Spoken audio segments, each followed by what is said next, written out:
The late afternoon sun hung low over the Montana Territory, casting long shadows across the dusty main street of Redemption Falls. Jacob Thornton sat alone at a corner table in the Silver Spoon restaurant, the only decent eating establishment within 50 miles.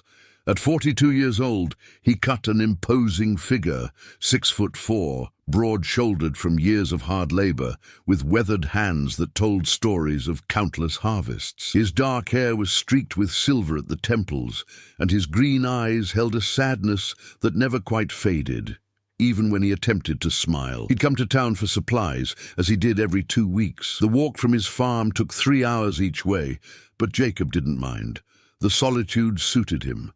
It had been his companion for the past 7 years, ever since the fever took his wife Catherine and their infant daughter in the same terrible week. Since then, his 1,000-acre farm had become both his prison and his sanctuary, a place where he could work himself to exhaustion and not have to think about the family he'd lost. The waitress had just brought his usual roasted chicken, potatoes and coffee when he heard them. Soft voices, young and uncertain, coming from just outside the restaurant's window. "Are you sure about this, Mary? We have to try. We haven't eaten since yesterday morning." Jacob glanced up. His fork paused halfway to his mouth. 5 children stood pressed against the window, their faces smudged with dirt, their clothes little more than rags. The oldest couldn't have been more than 12, a girl with dark braids and eyes too old for her young face. She held a baby, maybe 8 months old, against her hip. Beside her stood 3 other children, a boy of about 10 with a shock of red hair, twin girls who looked to be 7 or 8, and all of them painfully thin. They weren't looking at him. They were looking at his plate. The oldest girl, Mary, he'd heard her called, took a deep breath and pushed open the restaurant door. The other patrons turned to stare, their conversations dying mid-sentence. Jacob watched as the girl's face flushed red, but she lifted her chin and walked straight toward his table, her siblings trailing behind her like ducklings. "Sir," she said, her voice barely above a whisper, "I don't mean to bother you, but would it be possible for us to eat your leftovers? After you're done, of course. We'd be grateful for anything you don't want." The restaurant had gone completely silent. Jacob felt every eye in the room on them, on these desperate children, and on him. He saw the other diners' expressions, some pitying, some disgusted, most simply indifferent. The restaurant owner, a portly man named Henderson, was already moving toward them, his face red with indignation. "You kids, get out of here," Henderson barked. "This is a respectable establishment. We don't allow begging." The smallest twin started to cry, pressing her face against her sister's worn dress. Mary's face went even redder, but she stood her ground. "We're not begging, sir. We're asking to buy leftovers. I have 3 cents. She held out a small, dirty hand with 3 pennies in her palm. Henderson laughed, a cruel sound. 3 cents? That won't even buy you a crust of bread. No, get out before I call the sheriff." Something shifted in Jacob's chest, a feeling he hadn't experienced in 7 years. It wasn't quite anger, though there was heat to it. It was more like a door opening in a house that had been shuttered and dark for too long. "They're with me," Jacob said, his deep voice cutting through the tension like a blade. Every head swiveled toward him. Henderson's mouth fell open. Mary's eyes went wide with shock. "Excuse me?" Henderson sputtered. Jacob stood, his considerable height making several people take a step back. "I said they're with me. These are my guests, and we'll be needing a much bigger table." He turned to Mary, his expression softening. "Would you and your brothers and sisters like to join me for supper? A real one, not leftovers." Mary's lower lip trembled. "Sir, we couldn't possibly." "You can, and you will." Jacob's tone left no room for argument. He looked at Henderson. "We'll need that large table by the window, and bring enough food for 6.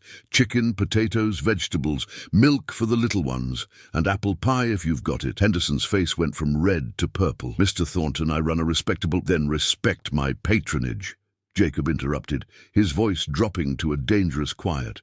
"I've been eating here twice a month for 5 years. I pay in full, in cash, and I don't cause trouble. These children are hungry. I'm offering to pay for their meal. Do we have a problem?" The 2 men stared at each other for a long moment. Finally, Henderson looked away, mumbling something about getting the table ready. Jacob turned back to the children, who stood frozen in a small cluster, staring at him as if he'd just descended from heaven. "Come on then, let's get you fed." Mary found her voice. "Sir, why are you doing this?" Jacob looked down at her. Really looked at her. Beneath the dirt and exhaustion he saw determination and fierce love. This girl had been trying to keep her family alive, probably for longer than anyone should have, to shoulder that burden. "Because you asked," he said simply, "and because nobody should have to beg for leftovers." The meal that followed was unlike anything Jacob had experienced in 7 years. The children ate with the desperation of the truly hungry, but Mary made sure they minded their manners. Between bites, he learned their story. Mary was indeed 12, the eldest. The red-haired boy was Thomas, aged 10. The twins were Sarah and Susan, both 8. The baby, sweet little Emma, was 8 months old. They were orphans. Their parents had died in a wagon accident 3 months ago, on the trail from Missouri. The wagon master had left them in Redemption Falls, promising to send word to their aunt in Oregon, but no word had ever come. They'd been living in an abandoned shed on the edge of town, surviving on odd jobs and charity that was increasingly hard to come by. The townspeople had been kind at first, but charity wore thin as weeks turned to months. "We try not to be a burden," Mary explained, cutting tiny pieces of chicken for baby Emma, who sat contentedly in Sarah's lap. "Thomas and I take any work we can find, but it's been hard lately. People don't want to hire children, and winter's coming." Jacob felt something crack open inside him as he watched them. Thomas eating his chicken with methodical care, making every bite count. The twins sharing their milk, taking turns with the cup. Mary feeding Emma before herself, even though her own cheeks were hollow with hunger. They reminded him of something or someone. Catherine had always said that the measure of a person wasn't in their wealth or status, but in how they treated those who could do nothing for them in return. Looking at these children, fighting so hard to survive with dignity intact, he felt his wife's voice in his memory as clearly as if she was sitting beside him. "What will you do, Jacob? Turn away, or be the man I married?" "Mary," he said, the decision forming even as he spoke, "how would you and your family like to come work for me?" The girl froze, a spoonful of potatoes halfway to her mouth. "Sir, I have a farm about 9 miles west of here, 1,000 acres. They grow wheat, corn, keep some cattle and chickens. It's more work than one man can handle properly." This was true, though he'd been managing alone for years. "I could use help. Mary, you could help with cooking and mending. Thomas, you look strong. You could help with the animals and field work. The twins could tend the chickens and the vegetable garden. And Emma," Mary's voice was barely a whisper. Jacob's throat tightened. "Emma would be a baby. Babies don't need to work. They need to be cared for." Mary's eyes filled with tears. "Sir, we couldn't impose." "It's not charity," Jacob said firmly. "It's employment. I'll provide room and board and fair wages. You'd earn your keep." He paused, then added more gently, "and you'd have a roof over your heads when winter comes. A warm one." Thomas spoke up, his young voice trying to sound manly. "What kind of wages, sir?" Jacob respected the question. The boy was trying to protect his sisters. "Room and board, as I said, plus 50 cents a week for Mary, 25 for Thomas, and 15 cents each for the twins, paid every Saturday." It was more than fair. It was generous. Mary knew it. Her hands trembled as she set down her spoon. "Why?" she asked again. "Why would you do this for us?" Jacob was quiet for a long moment. The honest answer was complicated. Too complicated to explain to a 12-year-old girl in a crowded restaurant. How could he tell her that looking at their faces made him feel something other than the crushing numbness that had been his constant companion for 7 years? That their desperation and dignity reminded him of why life was worth living even when it hurt. Instead, he said, "I lost my family 7 years ago, my wife and daughter.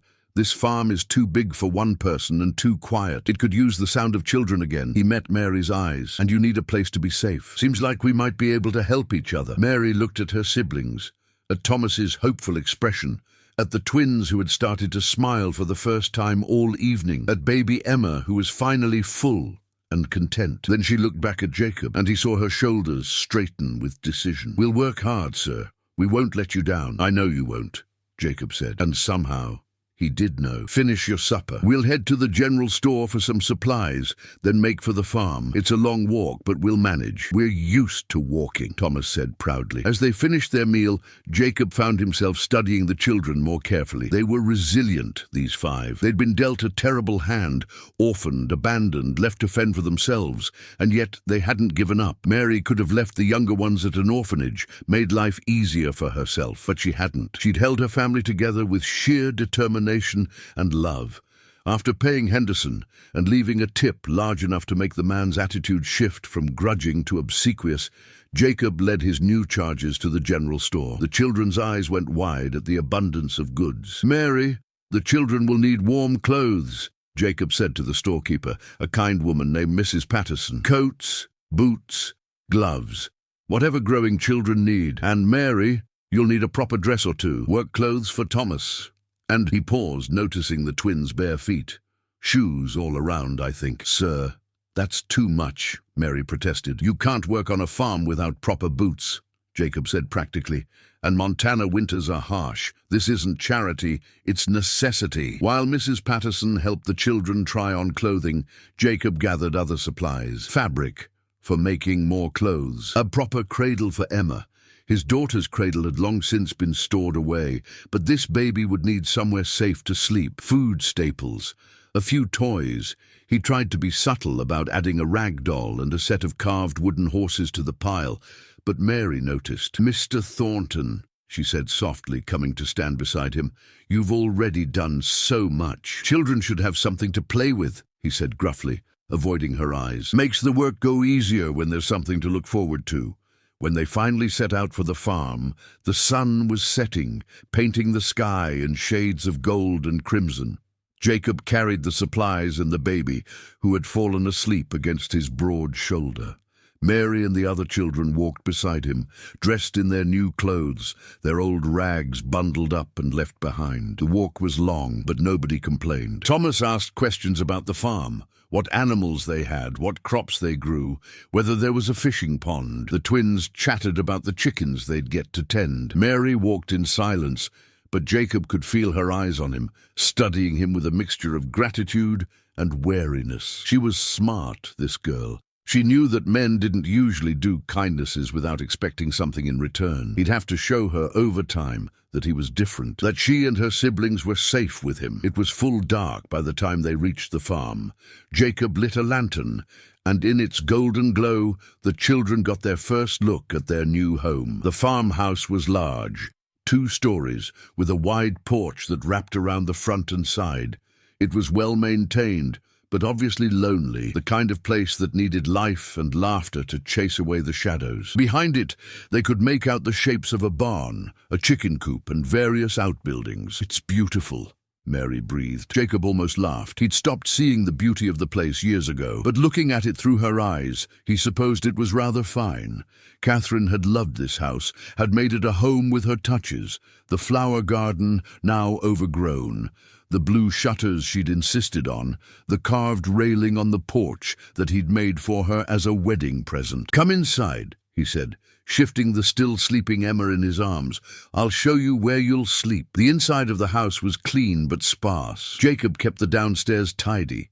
The kitchen, the sitting room, his own bedroom off the back. But upstairs he hadn't been in 7 years. He hesitated at the base of the stairs, his chest tightening. Mary noticed. "Sir, are you all right?" "Fine," he said roughly. "Just the upstairs is where my family slept. I haven't been up there since they passed." Understanding dawned in Mary's eyes. "We could sleep in the barn." "No!" The word came out harder than he intended. He softened his tone. "No, you'll sleep upstairs, in proper beds. It's past time those rooms were used again." He climbed the stairs, slowly, the children following. The second floor had 4 bedrooms and a small sitting area. He'd built this house dreaming of filling it with children, with family, with life. That dream had died with Catherine and baby Grace, but now he pushed open the first door. It had been meant as a guest room, and it held a large bed with a simple quilt. "Mary, you and the baby can sleep here. Thomas, you can take the room next door. And twins, there's a room at the end with 2 small beds. My wife always said it was perfect for sisters to share." The children explored their new rooms with wonder. Real beds, clean quilts, windows with glass. To Jacob, they were just rooms. To these children, they were luxury beyond imagining. While Mary got the younger children settled, Jacob went back downstairs and started a fire in the kitchen stove. He put coffee on to boil and found some bread and cheese for a simple supper. The children had eaten well at the restaurant, but growing bodies were always hungry. Mary came down a few minutes later, having tucked the others into bed. She stood in the kitchen doorway, looking uncertain. "Emma's asleep in the middle of the bed, surrounded by pillows so she can't roll off," she reported. "The others are already drowsing. They're not used to real beds." "Good." Jacob poured himself coffee, then hesitated. "Would you like some? Or milk?" "Coffee would be nice, sir. I'm not a child anymore." He poured her a cup, surprised at how natural it felt to be making coffee for someone else. They sat at the kitchen table, and in the lamplight, he could see Mary more clearly. With her face washed and her hair braided, she looked even younger than 12, but her eyes were ancient. "Why are you really doing this?" she asked quietly. "The truth, please. I need to know if my family is safe here." Jacob respected her directness. "The truth is complicated." "I'm good with complicated," he sighed, wrapping his hands around his coffee cup. 7 years ago, I lost everything that mattered to me. My wife, Catherine, died of fever. Our daughter, Grace, was only 3 months old. She died 2 days after her mother. His voice was steady, but his hands shook slightly. "I've been alone here since then, working, existing, not really living." Mary listened intently, her young face grave. "Today, when I saw you in that restaurant, asking for leftovers but doing it with dignity, something in me woke up. Something I thought was dead." He met her eyes. "Your family is safe here, Mary. I give you my word. I won't hurt you or your siblings. I think maybe we can help each other. You need a home, and I need a reason to remember why life is worth living." Mary was quiet for a long moment. Then she reached across the table and placed her small hand over his large, calloused one. "Thank you," she whispered, "for seeing us, for caring. Most people just looked away." "I almost did," Jacob admitted. "But I'm glad I didn't." They sat in comfortable silence for a while, drinking their coffee. Finally, Mary yawned, and Jacob shooed her off to bed. "Tomorrow we'll start figuring out routines," he said. "But tonight, just rest. You're safe now." After she'd gone upstairs, Jacob sat alone in the kitchen, listening to the old house settle around him. For the first time in 7 years, it didn't feel empty. He could hear soft breathing from upstairs, the creak of beds as children shifted in their sleep, the small sounds of life. Catherine's voice came to him again, warm and loving. "See, Jacob, life finds a way. Even when you think it's over, life finds a way." The next morning arrived with the sound of children's voices, a sound the farmhouse hadn't heard in far too long. Jacob woke early as always, but instead of the crushing silence that usually greeted him, he heard footsteps above, muffled conversations, and baby Emma's gurgling laugh. He dressed quickly and headed to the kitchen, intending to start breakfast, but found Mary already there. She'd managed to light the stove and was standing uncertainly in front of the pantry. "I wanted to make breakfast," she said, looking embarrassed, "but I wasn't sure what you'd want, or if I should use your supply." "Mary, this is your home now. You don't need permission to eat." Jacob moved past her to the pantry, pulling out flour, eggs, bacon, and other staples. "Can you make pancakes?" Her face brightened. "Yes, sir. My mama taught me before she—" "Yes, I can." "Good. I'll fry the bacon and eggs. You handle the pancakes. Between us, we should be able to feed this crew." They worked in comfortable silence, a rhythm developing naturally between them. Jacob was surprised at how competent Mary was.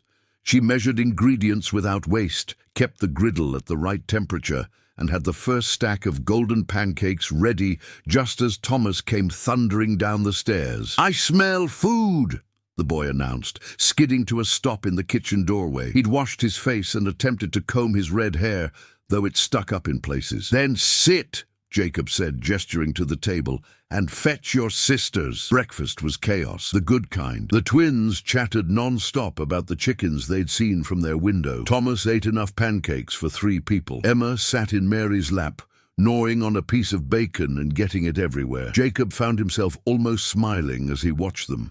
After breakfast, he laid out the day's work. Thomas would come with him to learn about the animals and the barn. Mary would stay with the younger girls and explore the house, figure out what needed cleaning or mending. Tomorrow, they'd start on more serious chores, but today was for settling in. "One more thing," Jacob said, pulling out a small notebook and pencil. "Mary, I want you to keep track of hours worked and wages earned. Every Saturday we'll settle up. This is a business arrangement, and I want it done proper." Mary took the notebook reverently, as if he'd handed her gold. "Yes, sir, and stop calling me sir quite so much," he added gruffly. "Mr. Thornton is fine, or Jacob, once you're comfortable with it."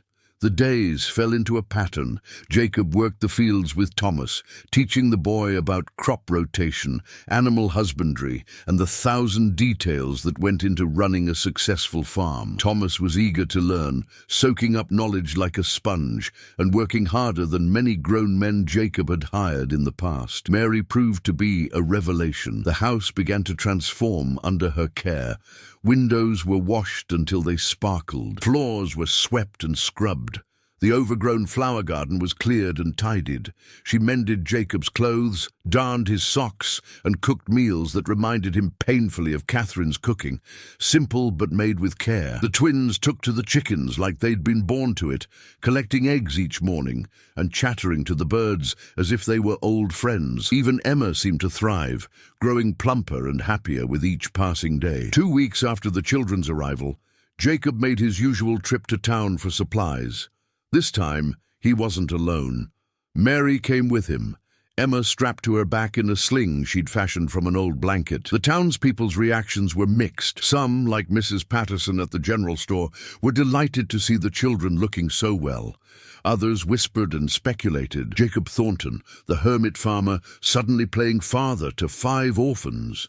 There had to be something improper about it. Jacob ignored the gossip, but Mary felt every stare and whispered word. She held her head high, though, refusing to show shame for accepting help. At the restaurant, the same one where they'd first met, Henderson greeted them with obsequious politeness that made Jacob's jaw clench. "Mr. Thornton and young Mary, how wonderful to see you both. Will you be dining with us?" "Just picking up a meal to take back to the farm," Jacob said curtly. "The usual, times 6. While they waited for the food, Mary and Emma sat at a table near the window. Jacob stood at the counter, and that's when he overheard it. 2 women at a nearby table, not bothering to lower their voices. "It's shameful," one said loudly. "A man his age, living alone with a young girl, and her barely more than a child herself."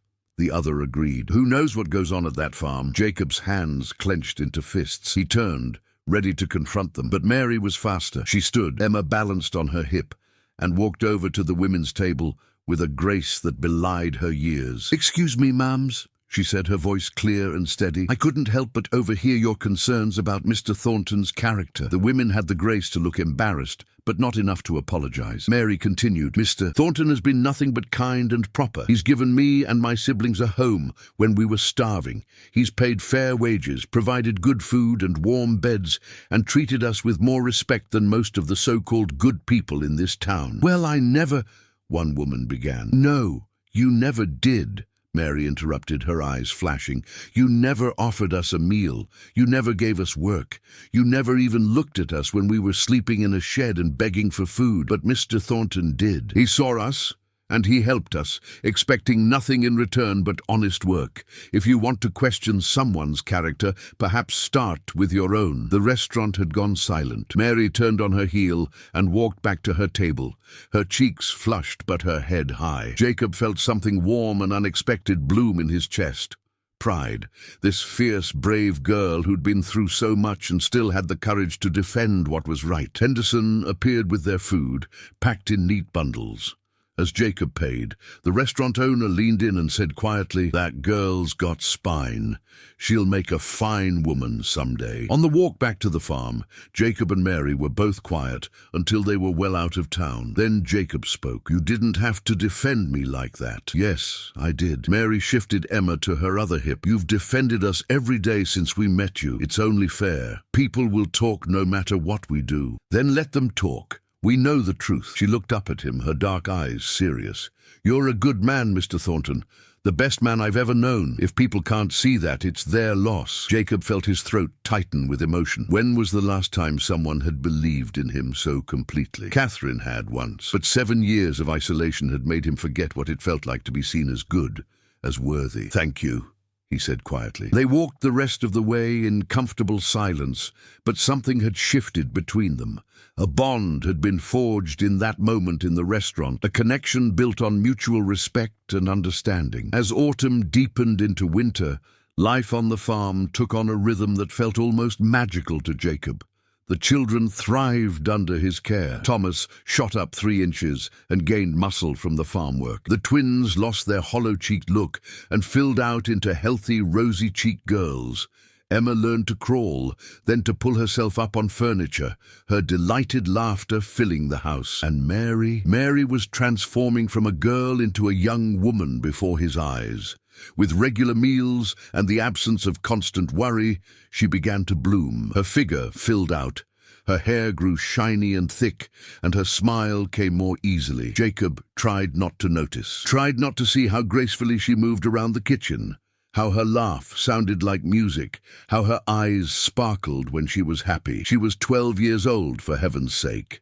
A child under his protection. Any thoughts beyond that were inappropriate and wrong. But as the weeks passed, he found himself looking forward to their evening talks after the others had gone to bed. Mary would sit at the kitchen table, mending or knitting, while Jacob read the week-old newspaper or worked on account books. They'd talk about everything and nothing, the farm, the children, dreams for the future. "I want to make sure the twins can read and write properly," Mary said one evening. "And Thomas should learn mathematics beyond basic counting. They deserve an education." "There's a schoolhouse in town," Jacob offered. 5 miles from here. "It's a long walk, but in spring—" "Could you teach them?" Mary interrupted, looking up from her mending. "You read and write. You do complicated mathematics for the farm accounts. And they trust you." "I'm not a teacher." "Neither am I, but I've been teaching Emma her letters." Mary smiled. "We could do it together. An hour each evening after dinner.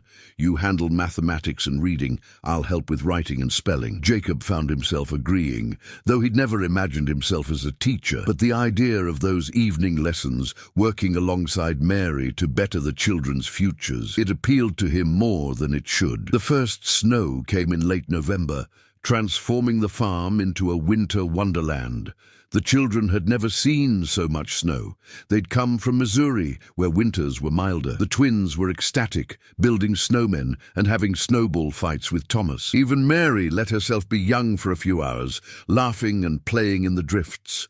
Jacob watched from the barn, where he was tending to the animals. The sound of their laughter carried on the cold air, warming something deep inside him. This, he thought, this was what the farm had been missing, what he had been missing. That night, after the children were asleep, he sat in the sitting room, staring into the fire. Mary came downstairs, wrapped in a shawl, and sat in the chair across from him. "You're troubled," she observed.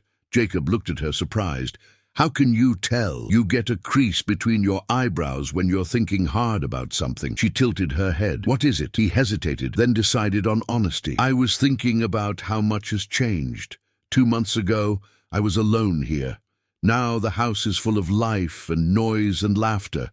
I was thinking about how grateful I am. We're the ones who should be grateful." "Mary," he leaned forward, his elbows on his knees. "You've given me something I didn't know I needed, a reason to wake up in the morning that isn't just habit, a purpose beyond survival. You and your siblings. You've brought this place back to life." Mary's eyes shimmered with tears. "You saved us.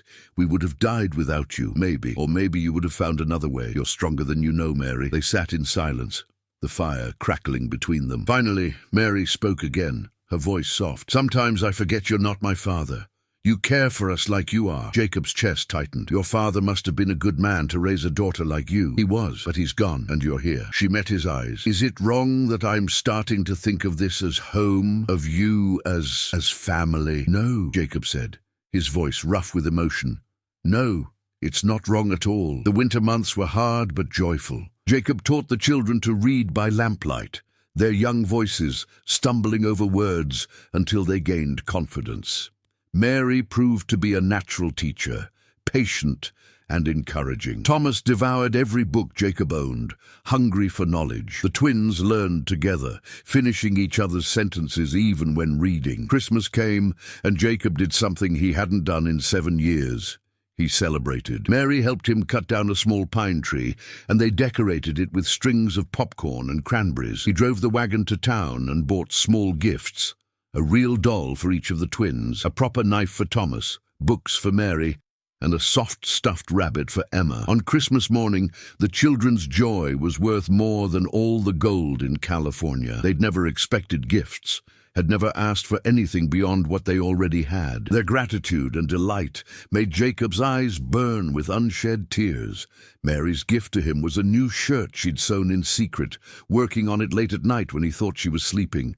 It fit perfectly, and the stitching was so fine it could have been store-bought. "It's beautiful," he said, running his hand over the soft fabric. Thank you, she replied, "for everything, for seeing us, for caring, for making this the best Christmas we've ever had." That night, after the children were asleep, Jacob sat alone in his room, holding the shirt Mary had made. The fabric still smelled faintly of her, lavender and sunshine and something uniquely her. He realized with a jolt that he was in dangerous territory. Mary wasn't a child anymore.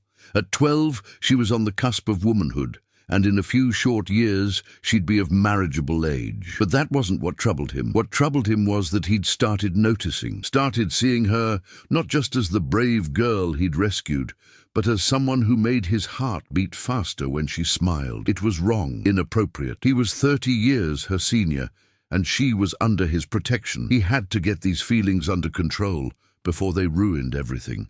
But as winter gave way to early spring, controlling his feelings became increasingly difficult. Mary was blossoming, growing taller and more mature with each passing day. She still had childish moments, playing tag with the twins, giggling over silly jokes, but more and more he caught glimpses of the woman she was becoming: strong, capable, kind, beautiful in a way that had nothing to do with physical appearance and everything to do with the light that shone from within her. One day in March, disaster struck. Jacob was working in the barn when he heard screaming. He ran outside to find Thomas standing by the well, his face white with terror. "Sarah fell in!" the boy shouted. "Mary went down after her." Jacob's heart stopped. The well was 40 feet deep, and while there was a ladder built into the side, it was old and rickety. He ran to the well and looked down. In the dim light, he could see Mary clinging to the ladder with one arm, holding Sarah with the other. The little girl was crying, her leg bent at an odd angle. "Hold on!" Jacob shouted. "I'm coming down!" "No!" Mary's voice echoed up. "The ladder won't hold both of us, and you too. It's already breaking. Just get a rope, lower it down. I'll tie it around Sarah first, then myself." Jacob had never moved so fast in his life. He found rope in the barn, tied it securely to the well's frame, and lowered it down. His hands shook as he worked, terror making his movements clumsy. "Got it!" Mary called up. He heard her moving, heard Sarah whimpering, and then, "Pull her up, careful, her leg is broken." Jacob hauled the rope up with agonizing care. Thomas and the twins had gathered, and together they lifted Sarah out of the well. The little girl was sobbing, her leg clearly fractured but alive. "Mary!" Jacob called down. "Your turn." "The ladder's breaking," Mary called up, and Jacob heard the fear in her voice for the first time. "I don't know if I can reach the rope." "Try! You have to try!" There was a long moment of silence, then the sound of wood cracking. Mary screamed, and Jacob's heart stopped.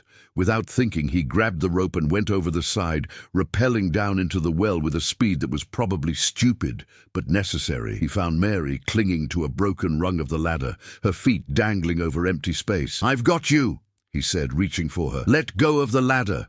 I'll catch you." "Jacob, you'll fall. Trust me, please." She let go, and he caught her, pulling her against his chest. They hung there for a moment, suspended in the darkness, her heart racing against his. Then, using strength born of desperation, he climbed the rope one-handed, holding Mary with the other arm.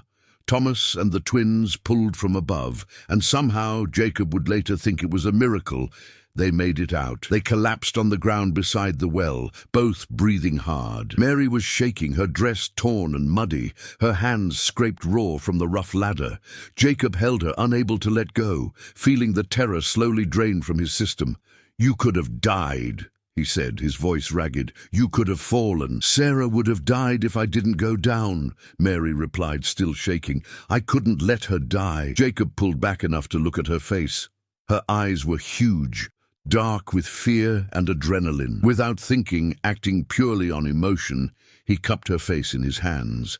"Don't ever scare me like that again," he said fiercely. "Do you understand? I couldn't bear it if something happened to you." Mary stared at him, something shifting in her expression. Jacob, he realized what he was doing, how he was holding her, how close they were, and dropped his hands, stepping back. "I'm sorry, that was inappropriate. We need to get Sarah to the doctor." The ride to town was tense. Sarah's leg was indeed broken, and the doctor had to set it, a painful process that had the little girl screaming. Mary held her sister through it all, whispering comfort and promising it would be all right. The doctor also examined Mary, declaring her bruised but miraculously uninjured. "You're lucky," he said. "A fall like that could have killed you." "I know," Mary said quietly, looking at Jacob. On the ride home, with Sarah sleeping in the back of the wagon, her legs splintered and wrapped, Mary finally spoke. "What you said at the well, did you mean it?" Jacob kept his eyes on the road. "Which part? That you couldn't bear it if something happened to me?" He was quiet for a long moment. Then, "Yes, I meant it." "Why?" "Because—" He stopped, struggling for words that wouldn't reveal too much. "Because you're under my care. Because you're important to your siblings, and they need you. Because you care about me," Mary finished softly. "The way I care about you." Jacob's hands tightened on the reins. "Mary, you don't know what you're saying." "Don't I?" She turned to face him. "I'm not a child anymore, Jacob. I see the way you look at me sometimes, the way your expression changes when I come into a room. I feel it too, this thing between us. You're 12 years old," he said desperately. "I'm 42. What you're feeling is gratitude, nothing more." "Is it?" She reached out and touched his arm. "Then why does my heart race when you're near? Why do I find excuses to be in the same room as you? Why did I feel safe in that well, even though I was terrified, because I knew you'd come for me?" Jacob pulled the wagon to a stop on the side of the road. He turned to face her, his expression anguished. "Mary, even if what you're feeling is real, and I'm not saying it is, this can't happen. I'm responsible for you. People already talk. If there was even a hint of impropriety, I don't care what people think." "I do." The words burst out of him. "I care because you deserve better than to be the subject of gossip and speculation. You deserve a chance at a normal life with someone your own age who can give you the future you should have." Mary's eyes filled with tears. "And what if I don't want someone my own age? What if I want someone who sees me, really sees me? Someone who makes me feel safe and valued and loved?" "Mary," his voice broke on her name. "I love you," she said simply. "I know I'm young. I know it's complicated, but I love you, Jacob Thornton. And I think you love me too." Jacob closed his eyes, fighting against the truth of her words, because she was right. Somewhere between rescuing 5 starving children and teaching them to read by lamplight, somewhere between shared smiles over breakfast and quiet evenings by the fire, he'd fallen in love with Mary. Not the child who'd asked for leftovers, but the brave, strong, beautiful person she was becoming. "It doesn't matter what I feel," he said finally. "You're too young. The world will judge us no matter what we do," Mary interrupted. "So why not be happy? Why not choose love?" "Because I'm supposed to protect you. From harm, from scandal, from mistakes that could ruin your life. Loving you wouldn't be a mistake." Her voice was fierce. "It would be the best decision I ever made." They sat in silence, the weight of her confession hanging between them. Finally, Jacob spoke, his voice rough with emotion. "Ask me again in 5 years, when you're 17, old enough to make your own choices, when you've had a chance to meet other people, to live a little, to be sure." He met her eyes. "If you still feel the same way, then I'll give you an answer." Mary studied his face, then nodded slowly. 5 years. "But Jacob, I already know my answer won't change. I know my own heart. Maybe, but give yourself the chance to be certain." They rode the rest of the way home in silence, but something fundamental had shifted between them. The truth was out in the open now, acknowledged if not acted upon. The years that followed were both sweet torture and profound joy. Jacob watched Mary grow from a girl into a young woman, and with each passing season his love for her deepened, but he kept his distance, maintained propriety even as it killed him. Mary honored their agreement. She didn't push, didn't demand, just continued to be herself, caring for her siblings, running the household, helping with the farm. But sometimes he'd catch her looking at him, and the promise in her eyes made his breath catch. The first year after their conversation at the well was the hardest. Jacob found himself hyper-aware of Mary's presence, the sound of her humming as she worked in the kitchen, the way she tucked a strand of hair behind her ear when she was concentrating, the softness in her eyes when she looked at him when she thought he wasn't watching. Spring brought new challenges. A late frost threatened the wheat crop, and Jacob spent 3 nights sleeping in the fields, keeping fires burning to protect the tender shoots. On the 3rd night, he woke to find Mary beside him, wrapped in a blanket tending one of the fires. "You should be in bed," he said, his voice rough from exhaustion. "So should you." She poked at the fire, sending sparks dancing into the dark sky. "But you're out here protecting our livelihood. The least I can do is help." "Mary, don't," she said softly. "Don't send me away. I know the rules. I know we have to wait. But that doesn't mean I can't sit beside you and help tend a fire." So they sat together in the darkness, watching over the fields, not touching but close enough that Jacob could feel the warmth of her presence. They talked about small things, the progress of the vegetable garden, Thomas's growing skill with the plough, the twins' latest mischief. But underneath it all was the unspoken truth. They were counting down the days until she turned 17. Summer brought a different kind of trial. A young man from town, Samuel Fletcher, started finding excuses to visit the farm. He was 22, handsome, from a good family, and clearly smitten with Mary. Jacob watched as Samuel brought her small gifts, ribbons for her hair, a book of poetry, wildflowers picked from the meadow. "Mr. Thornton," Samuel said one afternoon, standing on the porch with his hat in his hands, "I'd like your permission to court Mary properly." Jacob felt something dark and possessive rise in his chest. He wanted to say no, wanted to send this young man packing, but he had no right. Mary wasn't his, not yet. Maybe not ever, if she changed her mind. "That's Mary's decision, not mine," he said, his voice carefully neutral. "You'll need to ask her." He found Mary in the garden later, pulling weeds from between the bean plants. She looked up as his shadow fell across her. "Samuel asked to court me," she said without preamble. "I know. He asked my permission first." "Well, what did you tell him? That it was your choice?" Mary stood, brushing dirt from her hands. "Do you want me to say yes? Would it be easier for you if I fell in love with someone else?" Jacob's throat tightened. "I want you to be happy. If Samuel can give you that, he can't." Mary stepped closer, close enough that he could smell the lavender soap she used. "There's only one man who makes me happy, and he knows who he is." "Mary, you should at least consider—" "I told him no," she interrupted, politely but firmly. "I told him my heart was already spoken for, even if the man in question is too stubborn and honorable for his own good." Despite himself, Jacob smiled. "I'm trying to do right by you." "I know. That's one of the reasons I love you." She reached out, her fingers barely brushing his before she pulled back. 4 more years, Jacob. I can wait 4 more years." But life on the frontier had a way of testing even the strongest resolves. That autumn, a band of outlaws passed through the territory, robbing farms and homesteads. They hit the Henderson place first, then the Schmidt farm. Sheriff Morrison organized a group of men to patrol the area, and Jacob volunteered. "I don't like you being out there," Mary said the night before the first patrol. They were in the kitchen, the rest of the household asleep. "Those men are dangerous. I have to help protect our neighbors. Besides, if we don't stop them out there, they might come here." Mary's face went pale. "Then I'm learning to shoot tomorrow. I won't be helpless if they come while you're gone." Jacob started to protest, then stopped. She was right. This was the frontier, and women needed to be able to protect themselves. The next morning, he took her out to the back pasture and taught her to use the rifle. She was a natural shot, her hands steady, her eye clear. After an hour of practice, she could hit a tin can at 50 yards. "You're better than most men I know," Jacob said, impressed despite his worry. "I have good motivation," Mary replied, reloading the rifle with practiced ease.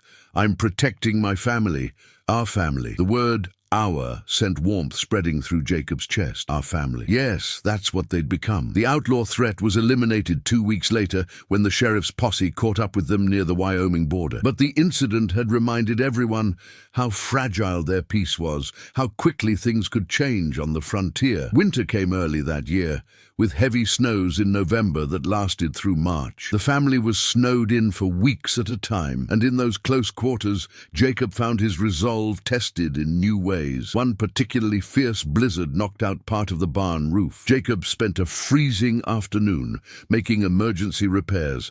and by the time he stumbled back into the house, he was half frozen and shaking with cold. Mary took one look at him and went into action. "Thomas, help me get him to the sitting room. Sarah, Susan, heat water for tea.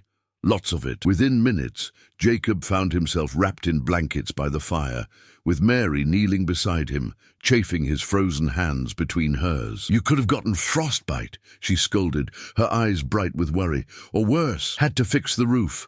The animals would have managed one night with snow coming in. You're more important." She continued rubbing his hands, her touch gentle but firm. "You're always taking care of everyone else. Let someone take care of you for once." Their eyes met, and Jacob saw everything in her gaze: love, worry, frustration at the waiting, but also patience and understanding. This girl, this woman, was extraordinary. 3 more years, he said quietly, so only she could hear. Mary smiled, tears gathering in her eyes. 3 more years, she agreed. The blizzard lasted 3 days, trapping them all inside. The children made it an adventure, playing games and telling stories by the fire. But Jacob found himself acutely aware of Mary, the way she moved through the house, the sound of her laughter, the tenderness in her voice when she read to Emma. On the 3rd night, after everyone else had gone to bed, Mary came downstairs to find Jacob staring into the dying fire. "Can't sleep?" she asked. "Too much on my mind." She sat in the chair across from him, wrapping a shawl around her shoulders. "Want to talk about it?" "I was thinking about Catherine," he admitted. "My first wife, wondering what she'd think about all this, about you." Mary was quiet for a moment. "Do you still love her?" "I'll always love her. She was my first love, the mother of my daughter. But," he paused, searching for the right words, "she's part of my past. You're my future, if you'll still have me when the time comes." "Always," Mary whispered. "I'll always have you." They sat in comfortable silence, the fire crackling between them, the wind howling outside. Finally, Mary spoke again. "Tell me about her, about Catherine. I want to know the woman who helped shape the man you became." So Jacob told her stories, about meeting Catherine at a church social, about their courtship, about building the farm together. He told her about Catherine's laugh, her stubbornness, her kindness. And as he talked, he felt something in his chest loosen, like a knot finally coming undone. "She would have liked you," he said finally. "She always said I needed someone who could stand up to me, who wouldn't let me become too serious. You would have been friends." "I hope I'm worthy of her memory," Mary said softly. "You're worthy of everything good in this world," Jacob replied. "Don't ever doubt that." Spring came eventually, as it always did, bringing with it new life and new challenges. Mary turned 14 that May, and Jacob threw her a proper birthday party, the first she'd ever had. He invited neighbors from miles around, and the farmhouse rang with laughter and music. Jacob watched as the young men lined up to dance with Mary, saw how she smiled and laughed, but never let any of them get too close. Her eyes kept finding his across the room, and each time their gazes met, he felt that pull between them grow stronger. That summer, Thomas turned 15 and announced he wanted to start his own small business, buying and selling horses. Jacob helped him purchase his first 2 mares and gave him space in the barn. The boy had a gift with animals, and within months he'd turned a modest profit. The twins, now 12, had become inseparable from the chickens they tended. They could tell each hen apart by sight and had named them all. They'd also developed an interest in cooking, spending hours in the kitchen with Mary, learning to make everything from simple biscuits to complex pies. And Emma, at 3, was a force of nature, curious, fearless, and completely convinced that Jacob hung the moon. She followed him everywhere, asking endless questions and chattering about everything she saw. "Papa, why is the sky blue? Papa, where do baby cows come from? Papa, when I grow up, can I be a farmer like you?" Jacob answered each question with patience, finding joy in her innocence and wonder. Sometimes he'd catch Mary watching them, a soft smile on her face, and he'd wonder what she was thinking. Fall brought the harvest, and it was the best they'd had in years. The wheat crop was abundant, the corn tall and healthy, and the cattle had thrived. Jacob took the entire family to town to celebrate, buying treats for the children and a bolt of beautiful blue fabric for Mary. "You don't have to buy me things," she protested, even as her fingers caressed the soft cloth. "I want to, Besides, you need a new dress for church. That one you've been wearing is getting too short." Mary blushed, suddenly aware that she'd grown several inches in the past year. She was no longer a girl. Her figure had filled out, her face had lost its childish roundness, and she carried herself with a grace that turned heads wherever they went. "I'll make something simple," she said. "Make something pretty. You deserve pretty things." That Christmas, their second together, was even more special than the first. The house was warm and full, the tree decorated, and the children excited about their gifts. Jacob had saved for months to buy Mary a music box, a delicate thing with a dancing ballerina inside. When she opened it and heard the tinkling melody, tears streamed down her face. "It's beautiful," she breathed. "I've never had anything so fine." "You deserve fine things," Jacob said, echoing his words from months before. "You deserve everything good." That night, after the children were asleep, they sat together in the kitchen, drinking coffee and talking quietly. The music box sat on the table between them, still playing its gentle song. "2 more years," Mary said softly. "Sometimes it feels like forever. Other times it feels too soon." "Too soon?" Jacob was surprised. "I'm 15, Jacob. Sometimes I still feel like a child playing at being grown up. What if when I'm 17 I'm still not ready? What if I disappoint you?" Jacob reached across the table and took her hand, a rare moment of contact they both treasured. "You could never disappoint me. And there's no rush. If you're not ready at 17, we'll wait until you are. We'll wait as long as you need. But you've already waited so long. I'd wait forever for you," he said simply. "You're worth waiting for." Mary's eyes filled with tears again, but this time they were tears of happiness. "I don't deserve you. We deserve each other," Jacob corrected gently. "We're 2 broken people who found healing together. That's a gift, Mary. A precious one." The winter of Mary's 15th year was harsh but beautiful. Deep snows transformed the farm into a winter wonderland, and the family made the most of it. They built snow forts and had snowball fights. They went sledding down the big hill behind the barn. They roasted chestnuts in the fire and told stories while the wind howled outside. One particularly cold night, Emma came down with a fever. Mary sat up with her all night, bathing her forehead with cool cloths and singing soft lullabies. Jacob brought them both tea and sat nearby, ready to help if needed. As dawn broke, Emma's fever finally broke. She fell into a peaceful sleep, her small body relaxed against Mary's shoulder. "You should rest," Jacob said quietly. "I'll watch her. I'm all right." But even as Mary spoke, she swayed with exhaustion. Jacob stood and gently lifted Emma from Mary's arms, carrying the sleeping child back to bed. When he returned, he found Mary still sitting in the rocking chair, her eyes closed. He lifted her too, carefully, and she stirred against his chest. "Jacob," her voice was sleepy, confused. "Shh.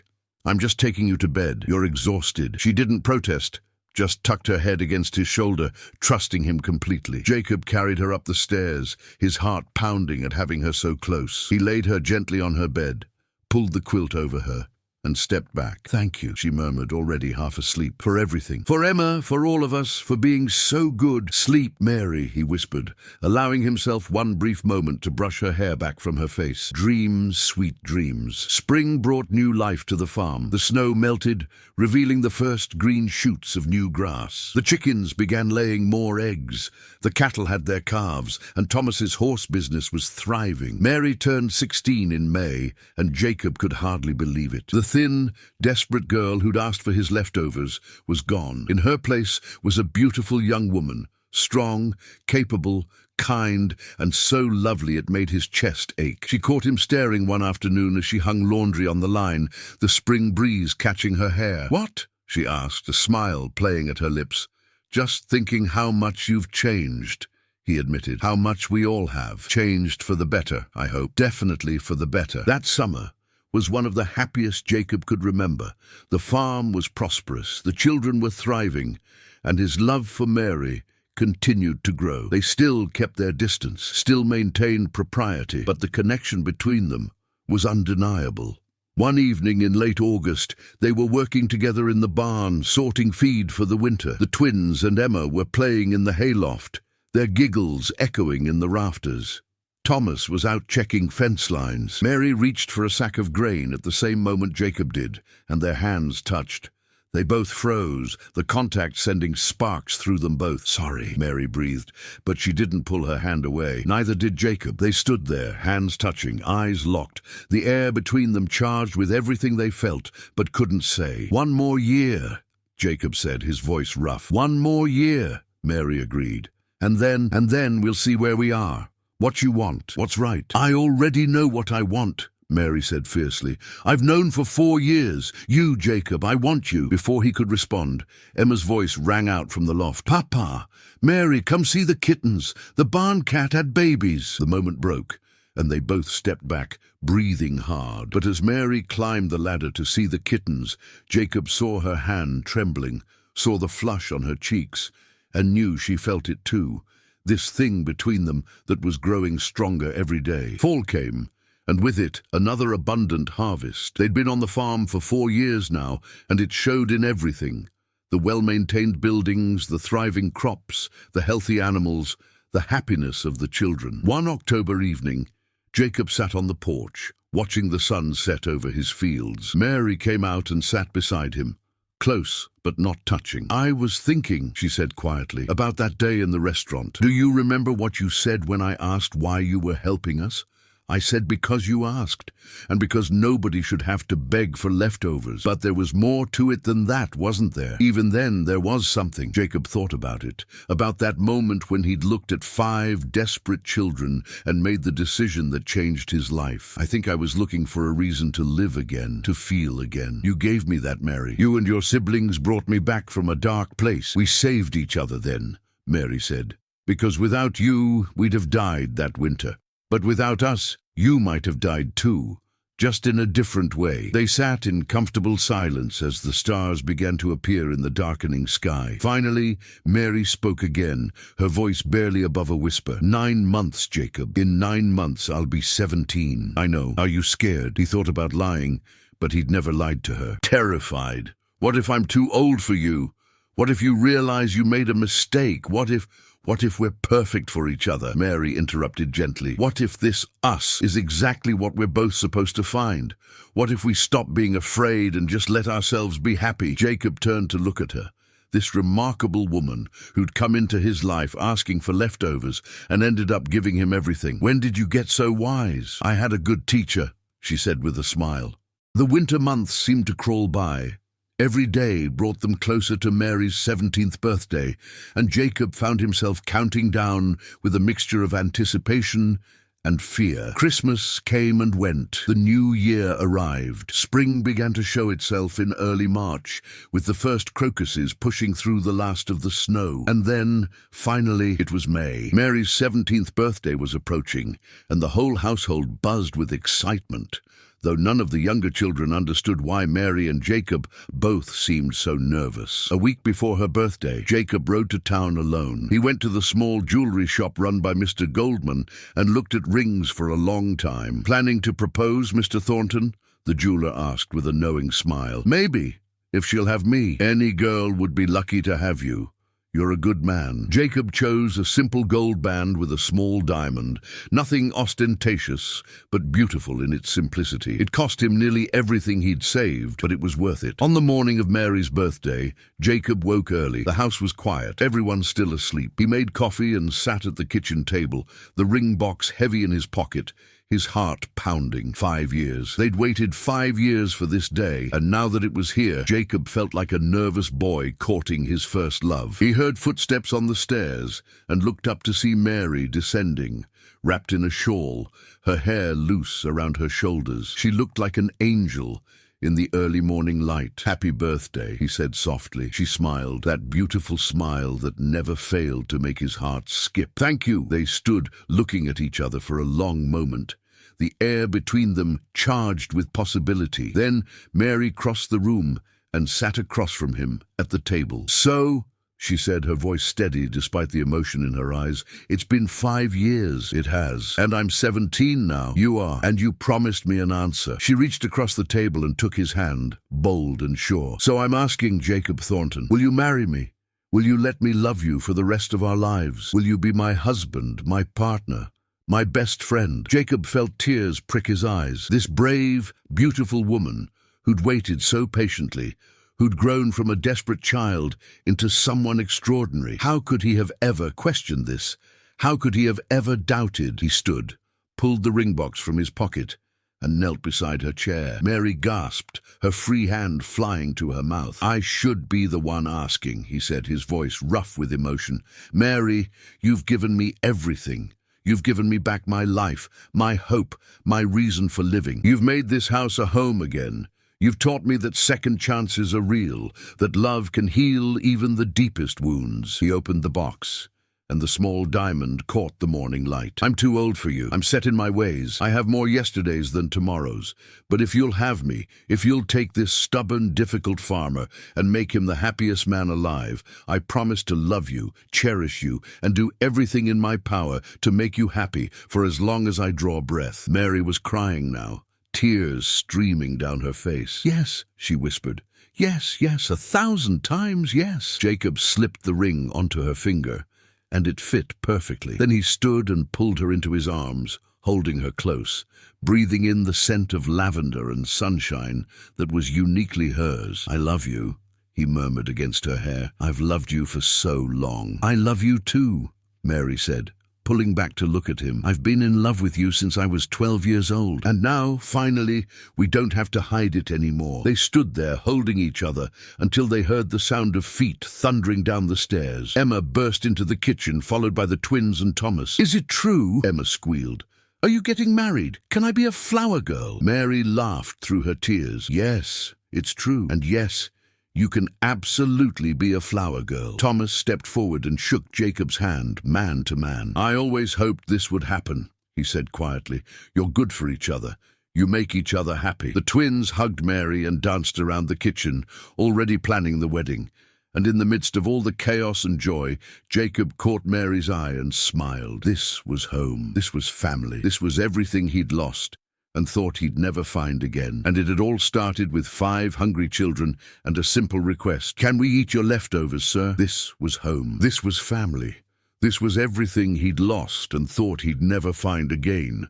And it had all started with 5 hungry children and a simple request. "Can we eat your leftovers, sir?" Thomas grew into a strong young man, taking over more of the farm's operation. The twins became beautiful teenagers who delighted in planning the wedding. And Emma, now 5 years old, followed Jacob around like a shadow, calling him Papa and practicing her flower girl walk every single day. On Mary's 17th birthday, Jacob woke to find the house decorated with wildflowers. The children, no longer children really, had planned a celebration. There was a special dinner, a cake Mary had baked herself, and small gifts from her siblings. After the others had gone to bed, Mary came to find Jacob on the porch. He was sitting on the steps, looking out at the farm he'd built, at the life he'd created with this makeshift family. 5 years, Mary said, sitting beside him. "It's been 5 years, Jacob." He didn't pretend not to understand. "So it has. I'm 17 now, old enough to make my own choices." She took his hand, her fingers threading through his. "And my choice hasn't changed. I love you.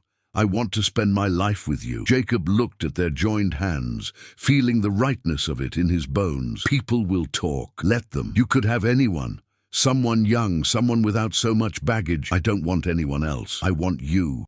She turned to face him fully. "I've wanted you since I was 12 years old, and you defended me in a restaurant full of people who'd looked right through us. I've wanted you through every lesson by lamplight, every shared breakfast, every quiet evening. I've wanted you through calving season and harvest, through blizzards and droughts and everything in between." Jacob cupped her face gently, the way he'd wanted to do 1,000 times over the past 5 years. "Are you absolutely certain?" "I've never been more certain of anything in my life." He kissed her then, soft and sweet, a kiss 5 years in the making. When they pulled apart, Mary was smiling through tears. "Is that a yes?" she asked. "That's a yes," Jacob confirmed. "If you'll have a stubborn old farmer who's 30 years your senior." 25 years, Mary corrected. "And yes, I'll have you. For the rest of my life, I'll have you." They were married 3 weeks later, in the small church in Redemption Falls. Thomas walked Mary down the aisle. The twins were her attendants, and Emma scattered flowers with more enthusiasm than accuracy. The townspeople came, some out of genuine happiness, others out of curiosity, but all of them witnessing the union of two people who'd found love in the most unexpected circumstances. Jacob Thornton had gone to town looking for supplies and found a family. Mary had asked for leftovers and found a home, a protector, and eventually a husband who loved her more than life itself. As they stood at the altar, Jacob thought of Catherine's voice, the one that had urged him to see those children in the restaurant, to open his heart to the possibility of love again. He thought of the years of loneliness that had preceded that day and the joy that had followed. "Thank you," Mary whispered, as they were pronounced husband and wife, and he knew she wasn't just thanking him for marrying her. She was thanking him for seeing her that day in the restaurant, for believing in her, for giving her and her family a chance at life. "No," Jacob whispered back, kissing her softly as the congregation applauded. "Thank you for bringing me back to life." They lived on that farm for the next 40 years, raising the children together, Thomas, the twins, and Emma, and eventually adding 4 children of their own to the brood. The farmhouse was always full of laughter, of life, of love. And every year, on the anniversary of the day they'd met, Jacob would take Mary to the same restaurant where she'd asked for his leftovers. They'd sit at that corner table, and he'd order enough food for an army, and they'd remember how a simple act of kindness had changed everything. Because sometimes the greatest love stories begin not with grand gestures, but with 5 starving children, a lonely man, and the courage to reach out when it would have been easier to look away. And they all lived happily ever after, on a farm in Montana Territory, where the sound of children's laughter echoed through rooms that had once been silent, and love proved that second chances were always possible, even when you'd given up hope.